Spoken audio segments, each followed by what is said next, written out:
আস্তে আস্তে দেখতে পেলাম যে জমিতে মাঠে ধান কেটেছে, ধান কাটার পরে জমিতে আগুন লাগিয়ে দিয়েছে, জমিতে আগুন লাগিয়ে দিয়েছে। আমি দেখতে পেলাম, আস্তে আস্তে দেখতে পাচ্ছি।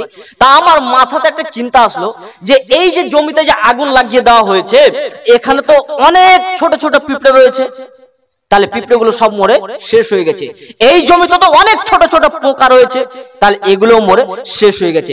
এই জমিতে তো নিশ্চয়ই তাহলে ব্যাঙ ছিল, তাহলে সেগুলো মরে শেষ হয়ে গেছে। তাহলে এই আগুন লাগিয়ে দেওয়ার কারণে, ছোট্ট একটি উপকারের কারণে আপনি একটা মহা বড় পাপ করেছেন, মহা বড় আপনি ক্ষতি করে বসেছেন।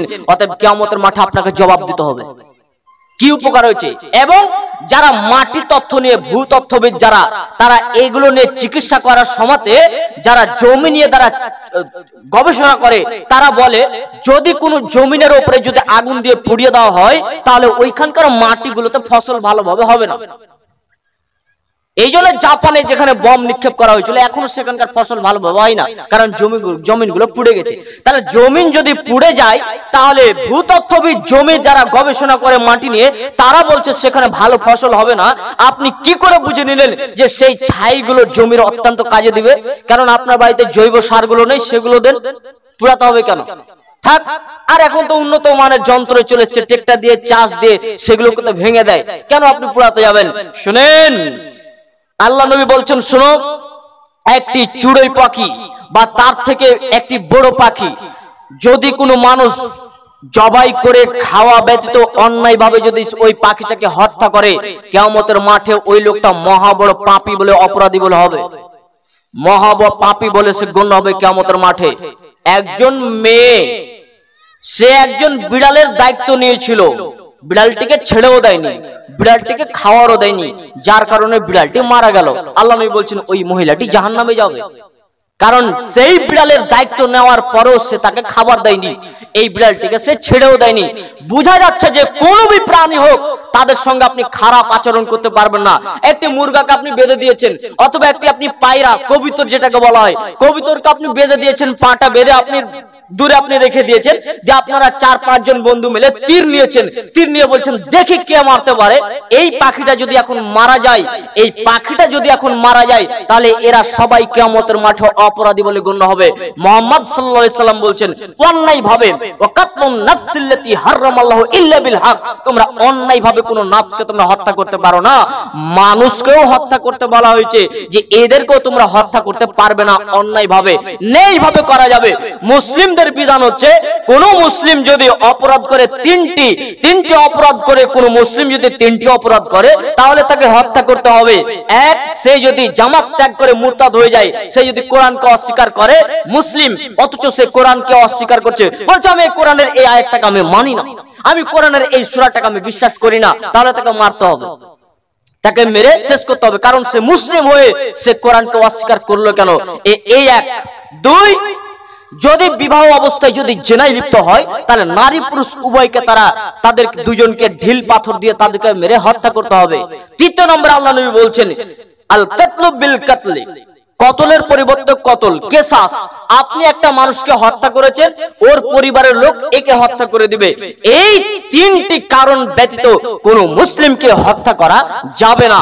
আপনাকে হাদিস দেখাচ্ছি, মিকদাদ রাদিয়াল্লাহু তাআলা আনহু তিনি বলেন, আল্লাহ নবী মনে করে নেন আমি কাফেরদের সঙ্গে, মুশরিকদের সঙ্গে লড়াই করছি, যুদ্ধ করছি, যুদ্ধ করতে করতে সে আমার একটি হাতকে কেটে দিয়েছে। এখন ওই লোকটাকে আমি মারার জন্য যখনই রেডি হয়েছি, তখন ওই ব্যক্তি বলছে আসলামতু লিল্লাহ, আমি আল্লাহর দ্বীন গ্রহণ করলাম, আমি কি তাকে হত্যা করতে পারি? আল্লাহ নবী বলছেন জি না, তাকে হত্যা করতে পারবেন না। আল্লাহ নবী, সে তো জান বাঁচানোর জন্য সে ইসলাম কবুল করেছে, কেন হত্যা করব না? তখন আল্লাহ নবী বলছেন, এই মিকদাদ শোনো, তুমি যদি এখন তাকে হত্যা করে দাও, তাহলে তুমি তার স্থানে ফিরে যাবে এবং ও উঁচু মর্যাদায় ফিরে যাবে। মানে সে তো কাফের, তাহলে সে কাফের, তুমি সেই কাফের জায়গাতে তুমি পৌঁছে যাবে, আর ও উঁচু মর্যাদা, তার মানে সে শহীদের দরজা পেয়ে যাবে। আল্লাহ নবী বলছেন, ওসামা বিন যায়েদ রাদিয়াল্লাহু তাআলা আনহু তিনি বলেন, আল্লাহ নবী আমাদেরকে বললেন ওই মুশরিকদের সঙ্গে তোমরা যুদ্ধ করো, ওদের সঙ্গে তোমাদের যুদ্ধ ঘোষণা করলাম, তা আমরা যুদ্ধ করব।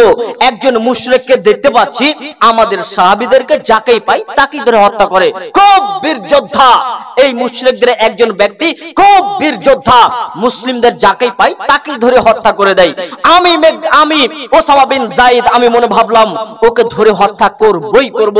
এর জন্য আমি তরবারিটাকে বের করে নিয়ে তার দিকে দৌড়িয়ে ছুটে গেলাম।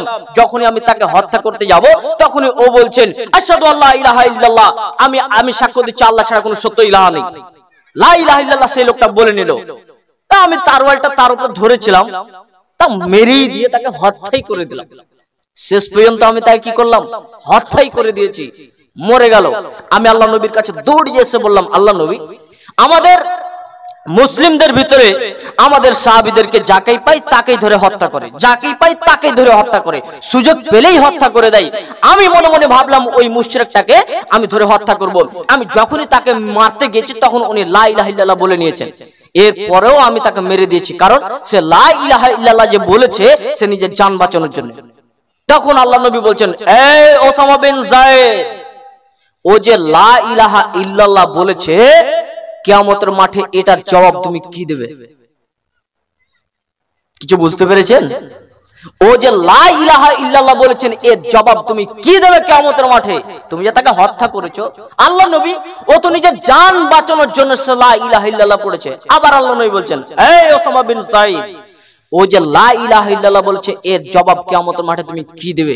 তখন ওসামা বিন যায়েদ বলছেন, আল্লাহ নবী একটু আমার জন্য একটু আল্লাহর কাছে ক্ষমা চান না, একটু আল্লাহর কাছে আমার জন্য দোয়া করুন না। বোঝা যাচ্ছে যে কোন ব্যক্তি যদি লা ইলাহা ইল্লাল্লাহ বলে নেয় তাহলে সেই ব্যক্তিকে হত্যা করা যাবে না।